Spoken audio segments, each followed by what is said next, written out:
સમાચારો પર નજર કરીએ તો વડાપ્રધાન નરેન્દ્ર મોદી આજથી 3 દિવસ ગુજરાતની મુલાકાતે છે। ત્યારે જામનગર એરપોર્ટ ખાતે આગમન થતા મંત્રી રાઘવજી પટેલ તથા મુળુ બેરા, સાંસદ પૂનમબેન માડમ, ધારાસભ્યો સહિતના મહાનુભાવોએ ભાવભર્યું પીએમ મોદીનું સ્વાગત કર્યું હતું। જામનગર એરપોર્ટથી પાયલોટ બંગલા સુધી વડાપ્રધાન મોદીનો રોડ શો પણ યોજાયો હતો।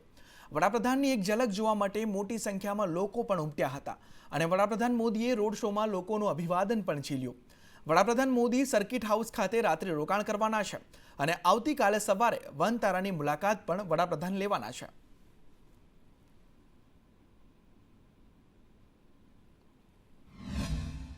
જામનગર માટે આજે ગૌરવનો દિવસ છે। માનનીય દેશના વડાપ્રધાન નરેન્દ્રભાઈ મોદી આજે જામનગર પધાર્યા અને અહીંયા હજારોની સંખ્યામાં લોકો એની એક ઝલક જોવા માટે એકત્ર થયા। નરેન્દ્રભાઈ મોદીનો આભાર વ્યક્ત કરીએ છીએ કે અમારે જામનગરની અંદર એ પધાર્યા, એ બદલ અમે નરેન્દ્ર મોદીનો ખૂબ ખૂબ આભાર માનીએ છીએ। દેશના યશસ્વી વડાપ્રધાન, યુગ પુરુષ અને વિકાસ પુરુષ જેને કહી શકાય એવા માનનીય વડાપ્રધાન શ્રી જ્યારે જામનગરમાં અમારે આવ્યા, ખૂબ નજીકથી એમને નિહાળવાનો મોકો મળ્યો અને એમના મોઢા ઉપરનું જે તેજ છે એ કહી શકે છે કે ભવિષ્યમાં પણ આખા ભારતનો એટલો વિકાસ થશે અને આખા વિશ્વમાં ભારતને ફલક ઉપર લઈ જશે। તો આ તરફ નડિયાદના સાથ બજારમાં ફાયરિંગ કરી લૂંટનો પ્રયાસ કરવામાં આવ્યો છે। બે લૂંટારુઓએ જ્વેલર્સને ત્યાં લૂંટવાનો પ્રયાસ કર્યો છે અને હવામાં ફાયરિંગ પણ કર્યું છે। વ્યસ્ત માર્કેટમાં દુકાન બંધ કરતી વખતે આ ઘટના બની છે। પૂર્ણાંક સાલુકે નામના વેપારીને લૂંટવાનો પ્રયાસ કરવામાં આવ્યો છે। લૂંટારુઓએ હવામાં ફાયરિંગ કરી આ લૂંટનો પ્રયાસ કર્યો છે। વેપારી પાસેથી 50,000નો રોકડ ભરેલો થેલો ઝૂંટવાનો પ્રયાસ કરવામાં આવ્યો હતો તે મુદ્દે ત્યારે હવામાં પણ તે લૂંટારુઓ દ્વારા ફાયરિંગ કરવામાં આવ્યું છે। ત્યારે નડિયાદ ટાઉન પોલીસ ઘટના સ્થળે પહોંચી છે અને પોલીસ સીસીટીવી ફૂટેજ મેળવવાનો પ્રયાસ કરી રહી છે। ત્યારે નડિયાદના સાથ બજારમાં આ ફાયરિંગની ઘટના બની છે કે જ્વેલર્સને લૂંટની કામગીરી દરમિયાન ફાયરિંગ કરવામાં આવ્યું છે। લૂંટારુઓએ હવામાં ફાયરિંગ કર્યું છે અને વેપારી પાસેથી 50,000નો રોકડ ભરેલો થેલો પણ ઝૂંટવાનો પ્રયાસ કર્યો હતો। ત્યારે તેઓ લૂંટારુઓ ચોરીમાં નિષ્ફળ થયા છે, તે પ્રયાસ કરવામાં નિષ્ફળ થયા છે। દુકાન બંધ કરીને આ બાજુ થેલી લઈને આવતો હતો, અહીંયા 2 જણ ઊભા હતા અમારે પહેલા ગાડી પર। અમે 2 જણ આવતા હતા, અમારા બેઓની ગાડી આગળ ઊભી રાખી, બંદૂક બતાવી, અમે ગભરાઈ ગયા, બૂમાબૂમ કરી તો લોકો આવ્યા એક બાજુથી જોવા, એટલે પદન આવી ગયા। 2 જણ હતા, આગળ 1 જણ ઊભો હતું ગાડી પર। ફાયરિંગ ઉપર એક કરી હવામાં। તો આ તરફ વિરમગામ ડાંગર કૌભાંડનો આરોપી પોલીસ સમક્ષ હાજર થયો છે। આરોપી વિક્રમ ચૌધરી પોલીસ સામે હાજર થયો અને વિક્રમ ચૌધરી એગ્રીકલ્ચર એપ્રેન્ટિસ અધિકારી છે। 3.67 કરોડની ઉચાપત મામલે કુલ 7 સામે ફરિયાદ નોંધાઈ હતી, તેમાંથી વિક્રમ ચૌધરી પોલીસ સમક્ષ હાજર થયો છે અને વિરમગામ ડાંગર કૌભાંડમાં તમામ આરોપી ઝડપાઈ ચૂક્યા છે। ડાંગર કૌભાંડમાં નિગમના ઉચ્ચ અધિકારીઓની સંડોવણી પણ સામે આવી રહી છે।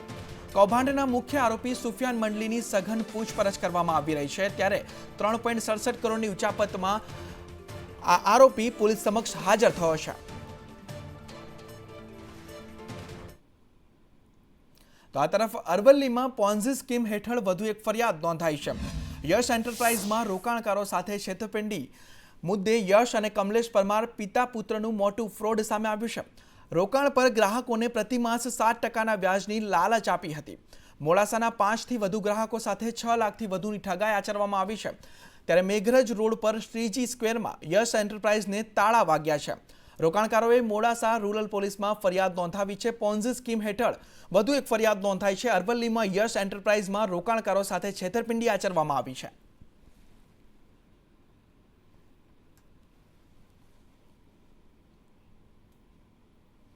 તો આ તરફ જીપીએસસીની પ્રિલિમ અને મુખ્ય પરીક્ષાની તારીખ જાહેર થઈ ચૂકી છે। વર્ગ 1, 2 અને 3ની પરીક્ષાની તારીખો જાહેર કરાઈ છે, જેમાં 20 એપ્રિલ 2025ના રોજ પ્રિલિમ પરીક્ષા લેવામાં આવશે। 20 સપ્ટેમ્બરથી મુખ્ય પરીક્ષા લેવામાં આવશે। હિસાબી અધિકારીની પ્રિલિમ પરીક્ષા 6 જૂને લેવાશે અને તેની મુખ્ય પરીક્ષા 10થી 17 ડિસેમ્બર દરમિયાન લેવામાં આવશે। રેન્જ ફોરેસ્ટ ઓફિસરની પ્રિલિમ પરીક્ષા 6 જૂને યોજાશે અને તેની મુખ્ય પરીક્ષા 10થી 17 ડિસેમ્બર દરમિયાન લેવામાં આવશે। राज्य वेरा निरीक्षक वर्ग 3ની પ્રિલિમ પરીક્ષા 21 ડિસેમ્બરે લેવાશે, ત્યારે તેની મુખ્ય પરીક્ષા 1 થી 10 જૂન 2026માં લેવામાં આવશે। ડીવાયએસઓ નાયબ મામલતદારની પ્રિલિમ પરીક્ષા 7 સપ્ટેમ્બરે યોજાશે અને મુખ્ય પરીક્ષા ફેબ્રુઆરી 2026માં લેવાવાની છે। પરીક્ષાને લઈ જીપીએસસી ચેરમેન હસમુખ પટેલનું નિવેદન પણ સામે આવ્યું છે। તેઓએ કહ્યું કે 2024માં લીધેલી પરીક્ષાના પરિણામમાં વિલંબ થશે। કેટલીક તારીખો અમે અગાઉ સોશિયલ મીડિયાના માધ્યમથી જાહેર કરેલી, પરંતુ અત્યારે બધા જ ઉમેદવારોને એકસાથે મળી શકે અને બધી જ પરીક્ષાઓને સંકલિત કરીને અમે એક ટાઈમ ટેબલ બનાવ્યું છે, જેથી કરીને ઉમેદવારો જુદી જુદી પરીક્ષામાં ભાગ લઈ શકે અને એની સાથે સાથે યુપીએસસી સિવિલ સર્વિસ પરીક્ષામાં પણ ભાગ લઈ શકે। આ પરીક્ષાઓના પરિણામ પણ ઝડપથી આપી શકાય એ બાબતને ધ્યાનમાં લીધી છે। એ રીતે કે આ બધી પરીક્ષાઓની અંદર મુખ્ય પરીક્ષા હોય છે, જે વર્ણનાત્મક પ્રકારની હોય છે અને જેના પ્રશ્નપત્રો જોવાની અંદર સારો એવો સમય લાગતો હોય છે। તો આ તરફ પાવાગઢની રોપવે સેવા વધુ 3 દિવસ બંધ રહેશે। અગાઉ 17 ફેબ્રુઆરીથી 1 માર્ચ સુધી રોપવે સેવા બંધ રહેવાની હતી। વાર્ષિક મેન્ટેનન્સને લઈ રોપવે સેવા બંધ કરાઈ હતી। મેન્ટેનન્સ બાકી હોવાથી હવે વધુ 3 દિવસ રોપવે સેવા બંધ રહેશે। હવે 1 માર્ચના બદલે 5 માર્ચથી રોપવે શરૂ થશે। અગાઉ 1 માર્ચે રોપવે શરૂ થવાનો હતો, પણ મેન્ટેનન્સની કામગીરીને લઈ હવે 5 માર્ચથી રોપવે સેવા શરૂ કરવામાં આવશે।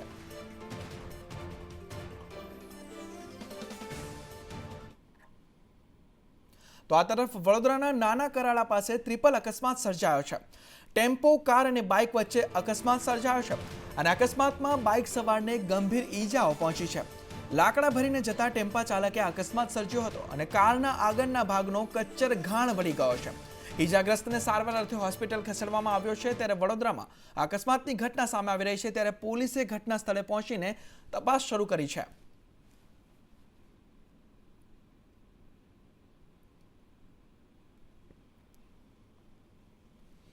તો આ તરફ વરાછા વિસ્તારના ગરનાળામાં ટેન્કર ફસાયું। વરાછાથી રેલવે સ્ટેશન તરફ જતા રોડની આ ઘટના છે કે ગરનાળામાં ટેન્કર ફસાઈ જતા ટ્રાફિક જામ થયો હતો। ટેન્કરની ઊંચાઈ વધારે હોવાથી તે ગરનાળામાં ફસાઈ ચૂક્યું અને ઊંચા વાહનોને ચેતવણી આપતી રેલિંગ પણ તૂટી ગઈ છે। ટેન્કરને બહાર કાઢવાની કામગીરી શરૂ કરવામાં આવી છે કે વરાછામાં ત્યારે ઘટના સામે આવી રહી છે કે ટેન્કર ફસાઈ ચૂક્યું છે, ત્યારે તેને બહાર કાઢવાની કામગીરી શરૂ કરવામાં આવી છે અને તેને રોકવા માટે જે ઉપરની રેલિંગ હોય તે પણ તૂટી ગઈ છે।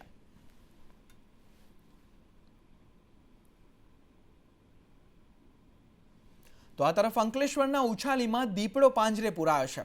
દીપડો પાંજરે પુરાતા ગ્રામજનોએ હાશકારો લીધો છે, રાહતનો શ્વાસ અનુભવ્યો છે। વન વિભાગ દ્વારા પાંજરું ગોઠવવામાં આવ્યું હતું દીપડાને પૂરવા માટે।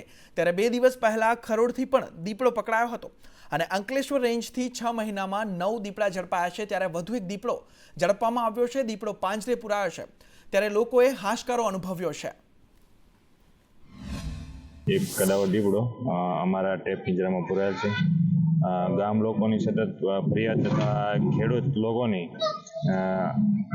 અરજી અત્રેને મળેલ, તો તેઓના આધારે મહેરબાન નાયબ વન સંરક્ષક શ્રી ભરૂચ ઉર્વશીબેન પ્રજાપતિનાઓની સૂચના અનુસાર range forest officer Shri D Damor સાહેબના સીધી દેખરેખ હેઠળ અમોએ ઉછાલી ગામે 3 પિંજરા અલગ અલગ સ્થળોએ ગોઠવેલ હતા।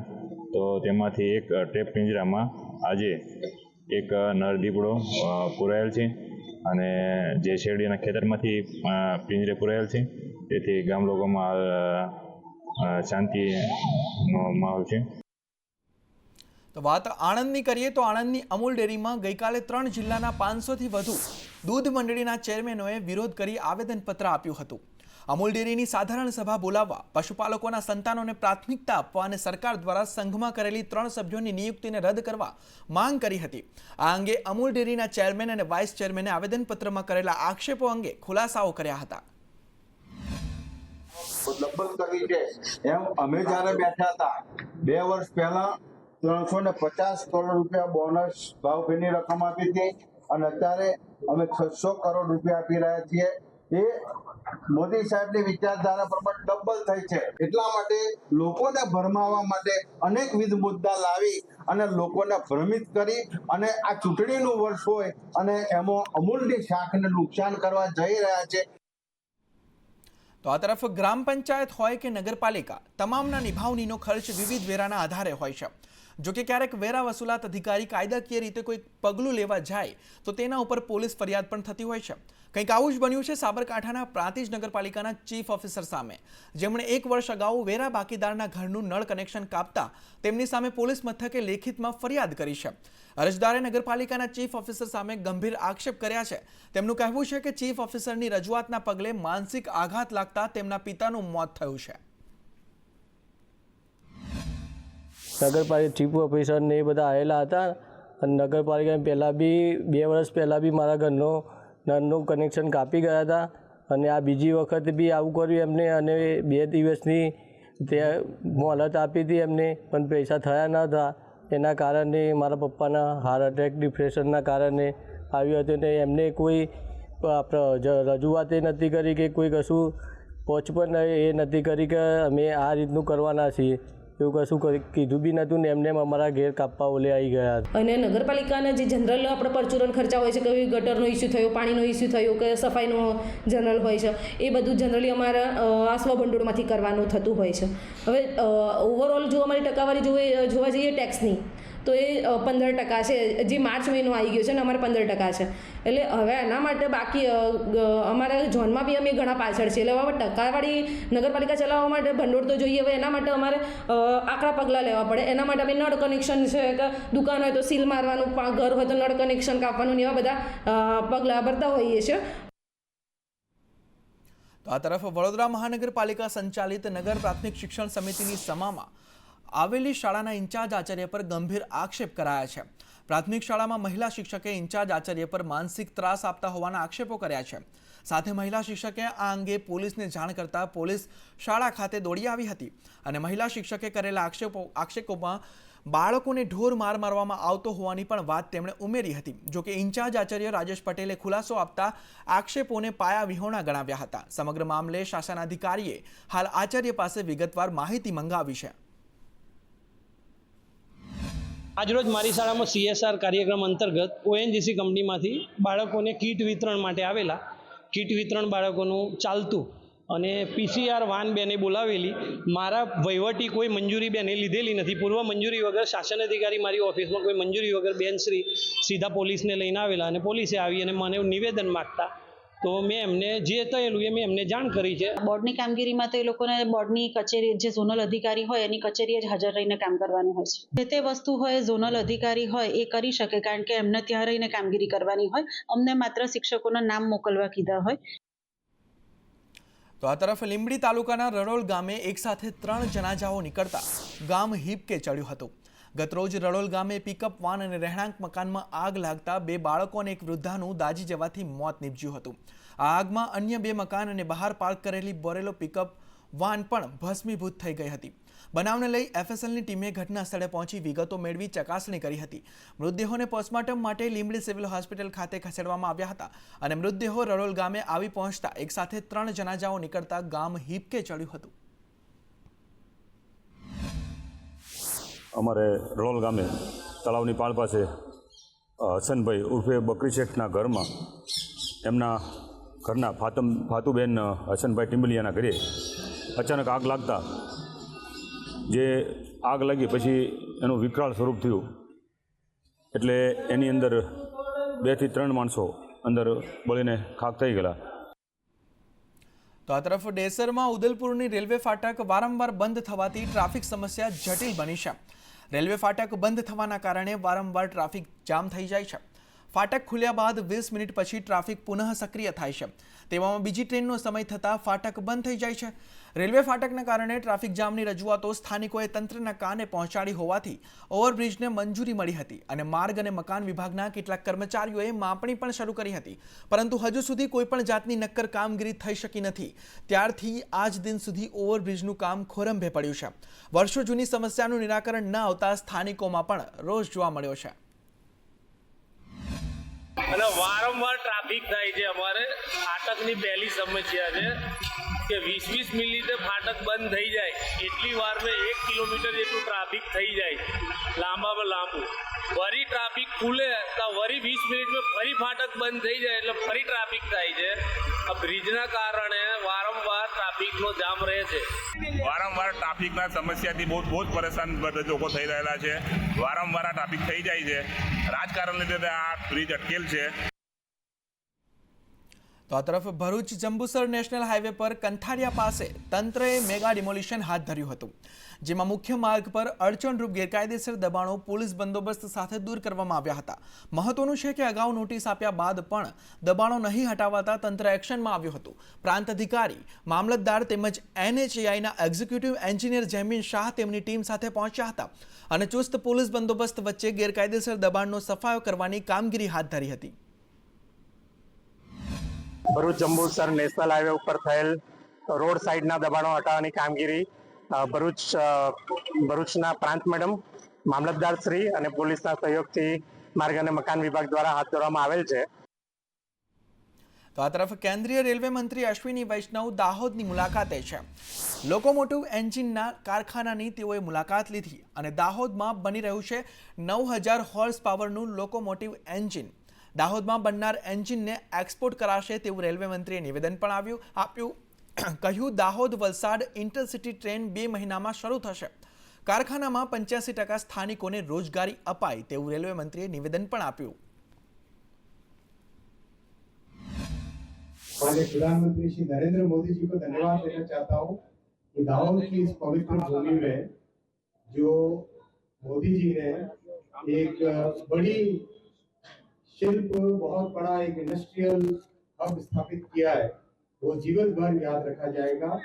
और यहाँ पे जो लोकोमोटिव बना है, आज उसकी टेक्नोलॉजी देख के इतना आनंद हुआ. તો કેન્દ્રીય રેલવે મંત્રી અશ્વિની વૈષ્ણવે ખેડા જિલ્લામાં પ્રોજેક્ટની કામગીરીની સમીક્ષા પણ કરી. સાંસદ દેવુસિંહ ચૌહાણ અને MLA પંકજ દેસાઈ હાજર રહ્યા હતા. ઉત્તર સંડા ખાતે કામ કરતા કર્મચારીઓ સાથે તેઓએ ચર્ચા પણ કરી અને કામ કરનાર શ્રમિક અને કામદારોની પીઠ પણ રેલવે મંત્રીએ થપથપાવી હતી. જિલ્લા વહીવટીતંત્રના અધિકારીઓ પણ ઉપસ્થિત રહ્યા હતા. बड़ा जो बेनिफिट मिलता है बुलेट ट्रेन का, वो बेनिफिट होता है कि कैसे 5-6 शहर मिलके एक सिंगल इकोनॉमिक जोन बन जाता है. वो बुलेट ट्रेन का बहुत बड़ा बेनिफिट है. कई लोग इसको केवल एक ट्रांसपोर्टेशन के हिसाब से देखते हैं. ये केवल ट्रांसपोर्टेशन नहीं है, ये पूरा एरिया के ग्रोथ का प्रोजेक्ट होता है. તો આ તરફ પોરબંદર કલેક્ટર કચેરીએ district development coordination and monitoring કમિટીની મીટિંગ યોજાઈ હતી, જેમાં સાંસદ અને કેન્દ્રીય મંત્રી મનસુખ માંડવિયા ખાસ ઉપસ્થિત રહ્યા હતા. ભારત સરકારની તમામ યોજનાઓ વિશે અધિકારીઓ સાથે ચર્ચાઓ કરવામાં આવી હતી. મહત્વનું છે કે કેન્દ્રીય મંત્રી મનસુખ માંડવિયા દ્વારા ભારત સરકારની 26 યોજનાઓ બાબતે અધિકારીઓ સાથે દિશા મીટિંગ યોજવામાં આવી, જેમાં ભારત સરકારની તમામ યોજનાઓ વિશે અધિકારીઓ સાથે ચર્ચાઓ પણ કરવામાં આવી હતી. भारत सरकार की सारी योजनाएं, यानी कि गरीबों को आवास मिलने की बात हो, या तो एग्रीकल्चर डेवलपमेंट हो, रूरल डेवलपमेंट हो, सारी भारत सरकार की कुल मिला के 26 स्कीम है. इस स्कीम का रिव्यू हुआ. मुझे इस बात की भी खुशी है कि पोरबंदर प्रशासन ने भारत सरकार की सभी योजनाओं का इम्प्लीमेंटेशन के लिए अच्छा प्रयास करा है.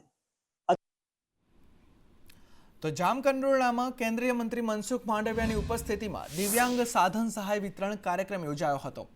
સાધન સહાય વિતરણ કેમ્પમાં તાલુકાના 128 લાભાર્થીને 20.53 લાખથી વધુ રકમની સહાય વિતરણ કરવામાં આવી હતી, જેમાં કેન્દ્રીય મંત્રી મનસુખ માંડવિયા પણ ઉપસ્થિત રહ્યા હતા અને તેમના હસ્તે આ કાર્યક્રમમાં વિતરણ કરવામાં આવ્યું હતું. દિવ્યાંગો માટેનો કાર્યક્રમ એ સરકાર સહાય સાધન સહાય યોજના જે દિવ્યાંગો માટે જે કેમ્પ કર્યો છે, આ કેમ્પની અંદર તમામ દિવ્યાંગોને જે સાધન સહાય આપવામાં આવેલ છે તે તેમના જીવન જરૂરિયાત માટે ઉપયોગ થાય. હું આ કેમ્પમાં આવ્યો ત્યાં PGVCL અને અલિમકો તરફથી ઇલેક્ટ્રિક વ્હીલચેર મળેલ છે તે બદલ, તથા બીજું વ્હીલચેર, સાદી વ્હીલચેર તેમજ અમુક સાધનો મળેલ છે. તો આ તરફ કેન્દ્રીય મંત્રી CR પાટીલે ભાવનગરના નારી ગામે દાતાઓના સહયોગથી જળ સંચય અભિયાનનો પ્રારંભ કરાવ્યો હતો. આ સાથે દાતાઓએ પોતાના ખર્ચે બોરિંગ મશીન વસાવીને ભાવનગર જિલ્લામાં 350 બોર રિચાર્જ કરવાની જાહેરાત કરી છે. તો CR પાટીલે અન્ય દાતાઓ, ધારાસભ્ય તથા સાંસદની ગ્રાન્ટમાંથી જળ સંચય માટે રકમ ફાળવવા તાકીદ કરી હતી. તેમજ ખેડૂતોને પણ પોતાના ખેતરમાં વરસાદી પાણી ઉતારવા અપીલ કરી હતી. એના કારણે રાજસ્થાનના, બિહારના, મધ્યપ્રદેશના વેપારીઓએ ત્યાં રાજ્યમાં ખૂબ મોટા પ્રમાણમાં દરેક ગામમાં બોર કર્યા અને સૌરાષ્ટ્ર એ પણ એમાં પાછળ ના રહી શકે. સૌરાષ્ટ્રના આગેવાનોએ પણ એમાં ખૂબ કામ કર્યું. આજે આપણે જોયું છે કે લગભગ 350 બોર માટેનો આજે શરૂઆત કરી છે. બીજા 303 બોરની આપણને કમિટમેન્ટ મળ્યું છે. તો આ તરફ શહેર તાલુકા પંચાયતના વિપક્ષ નેતાને તડીપારની નોટિસ આપતા ખળભળાટ મચ્યો છે. તાલુકા પંચાયત સદસ્ય GB સોલંકી પર પોલીસ સ્ટેશનમાં અલગ અલગ ગુનાઓ નોંધાયા છે. આ અંગે પોલીસે તડીપારની દરખાસ્ત તૈયાર કરી પ્રાંત કચેરી ખાતે મોકલી હતી. ત્યારે હવે તાલુકા પંચાયતના વિરોધ પક્ષના નેતા સોમવારના રોજ પોતાના સમર્થકો, વકીલ અને સાક્ષીને સાથે પ્રાંત કચેરી ખાતે હાજર થશે.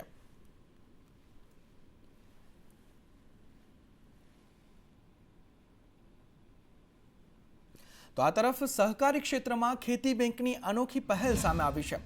એથ્લીટ નિરમા ઠાકોરને બનાવાયા બ્રાન્ડ એમ્બેસેડર. ખેતી બેંક મેનેજરના પદ પર તેમની નિમણૂક કરવામાં આવી. દેશનું ગૌરવ વધારનાર સ્પોર્ટ પ્લેયરને આ નિમણૂક આપવામાં આવી છે. એથ્લીટ નિરમા ઠાકોર પાટણના હાજીપુરના વતની છે. નિરમાને સ્પોર્ટ્સમાં આગળ વધવા ખેતી બેંક મદદ પણ કરશે અને સહકારી ક્ષેત્રમાં ખેતી બેંકની આ અનોખી પહેલ સામે આવી છે. દીકરીને સામેથી બોલાવી અને પ્રોત્સાહિત કરી છે કે ભાઈ ખેતી બેંકની બ્રાન્ડ એમ્બેસેડર બેટા તારે બનવાનું છે અને તને અમે મેનેજર તરીકેની જવાબદારી સોંપીએ છીએ. સાથોસાથ દીકરીને દેશનું નામ રોશન કરવામાં, ગુજરાતનું નામ રોશન કરવામાં અને ખેતી બેંકનું નામ રોશન કરવાની અંદર જ્યાં જ્યાં એને ટ્રેનિંગો લેવી પડશે ત્યાં ખેતી બેંક પોતાના ખર્ચે એને ટ્રેનિંગ માટે મોકલશે અને ખેતી બેંકે એને આગળ વધવા માટેની તમામ તક પૂરી પાડવાની નેમ લીધી છે. હું આમ તો એક ઇન્ટરનેશનલ મેરેથોન રનર છું અને હું કન્ટિન્યુ 6-7 વર્ષથી પ્રેક્ટિસ કરું છું. તો હું ઇન્ટરનેશનલ રમેલું છું અને સારું પરફોર્મન્સ હતું તો બી મારી પાસે કંઈ જોબ નથી. તો એક ટેન્શનમાં હતી કે આટલું બધું કર્યું હોવા છતાં મારી પાસે કશું નથી. તો આજે ખેતીવાડી બેંકમાં હું બ્રાન્ડ એમ્બેસેડર મેનેજર બનાવી છે આજે, તો મને એક ખુશી થાય છે. તો આ તરફ સિદ્ધપુરમાં એકના ડબલ કરવાના ગુનામાં 2 ઝડપાયા છે. એકના ડબલ કરવા ગ્રાહકોને લાલચ આપતા હતા તે 2 આરોપીઓની ધરપકડ કરવામાં આવી છે. ભારતીય મનોરંજન બેંકની નકલી નોટોથી ફ્રોડ આચરાયું હતું. નોટોના બંડલમાં ઉપર અને નીચેની નોટો જ અસલી રખાતી અને બાકી બધી નકલી નોટો રહેતી. પોલીસે 2 આરોપીઓને ઝડપી ફરાર 3ની શોધખોળ આદરી છે. પોલીસે મનોરંજન બેંકની ₹6,497 નોટ જપ્ત કરી છે અને 2300ની અસલી નોટ સહિત 43,300નો મુદ્દામાલ પણ જપ્ત કર્યો છે. નિદ્રા ગામ નજીક રેડ કરતા મેં જણાવ્યા તે બાબરજી અને મોતીસિંહ બંને એક મોટરસાઇકલ ઉપર મળી આવેલ અને તેમની પાસેથી જે ચલણની નોટો મળી આવે તેમાં ઉપર અને નીચે એ ભારતીય બનાવટની અસલી ચલણની નોટો મળી આવેલ અને વચ્ચેના ભાગે ભારતીય મનોરંજન બેંકની નોટો મળી આવેલ કે જે કુલ 6,497 નંગ જેટલી નોટો મળી આવેલ છે અને અસલ નોટોના આપણે મૂલ્ય ગણીએ તો 2300 રૂપિયા જેટલું મૂલ્ય છે. વાત નવસારીની કરીએ તો નવસારીના બિલીમોરામાં લૂંટની ઘટનાનો ભેદ ઉકેલાયો છે. પોલીસે બિલીમોરામાં જ રહેતા 2 આરોપીઓને ઝડપી પાડ્યા છે. આરોપી મિહિર અને પ્રિન્સની પોલીસે ધરપકડ કરી છે. સહયોગ સોસાયટીમાં લૂંટની ઘટના બની હતી. વૃદ્ધાને ચપ્પુ બતાવી લૂંટ ચલાવવામાં આવી હતી. સોનાના દાગીનાની લૂંટ કરવામાં આવી હતી. આરોપીઓ સહયોગ સોસાયટી નજીક રહેતા હતા. વૃદ્ધા એકલા રહેતા હોવાનું જાણતા લૂંટ ચલાવી હતી. આરોપી મિહિરને દુબઈ જવા પૈસાની જરૂર હતી અને આરોપી પ્રિન્સને ધંધા માટે પૈસાની જરૂર હતી, તેથી તેઓએ લૂંટ ચલાવી હતી. તેમાં બંને ઝડપાયા છે. સીસીટીવી ફૂટેજથી પોલીસને શંકા જાય છે કે કદાચ આ બંને આરોપીઓ લોકલ બિલીમોરાના જ હોઈ શકે છે. એના પછી પોલીસના કોન્સ્ટેબલોના નેટવર્કથી અને હ્યુમન સોર્સિસના ઇન્ટેલિજન્સ નેટવર્કથી અને અમારા બાતમીદારો અનુસંધાને પોલીસે 2 આરોપીઓ ઉપર શક જતા એમને રાઉન્ડ અપ કરવામાં આવે છે અને એમના દ્વારા આજે એમની અટક કરીને એમનાથી 100% મુદ્દામાલ રિકવર કરવામાં આવે છે. વાત સુરતની કરીએ તો સુરતમાં તોડબાજ મિતેશ જરીવાલાની ધરપકડ કરવામાં આવી છે. આરટીઆઈ કરી લોકો પાસે તોડ કરવામાં આવતો હતો. આરટીઆઈ કરી 20,000નો તોડ કરવામાં આવ્યો હતો. પોલીસે મિતેશ જરીવાલાને ઝડપી પાડ્યો છે. કતારગામ ચોક બજાર પોલીસે વધુ 2 ગુના નોંધ્યા છે અને મિતેશની ધરપકડ કરી છે. 20,000નો તેણે તોડ કર્યો હતો. આરટીઆઈ કરી લોકો પાસે તોડ કરતો હતો, તેથી મિતેશ જરીવાલાની ધરપકડ કરવામાં આવી છે. જે પ્રાથમિક પૂછપરછ કરી તે પરથી જાણવા મળે છે તેઓ આરટીઆઈનો જે કાયદો છે એનો દુરુપયોગ કરીને આ લોકો એસએમસીની અંદરથી આ બધી વિગતો મેળવતા હતા અને એ પૂર્વક ઊંડાણપૂર્વક તપાસ ચાલે છે. અમારી પાસે એવી પ્રાથમિક માહિતી તો છે કે આની અંદર કદાચ એસએમસીના કર્મચારીઓ પણ અંદર સંડોવાયેલા હોઈ શકે. આવા ઇસમોનું એસએમસીના કર્મચારીઓ જોડે શું જોડાણ છે, એ લોકો આનો કેવી રીતે ઉપયોગ કરતા હતા અથવા એ લોકોની કોઈ મિલીભગત છે કે નહીં, એનો ઊંડાણપૂર્વક અભ્યાસ કરવામાં આવશે.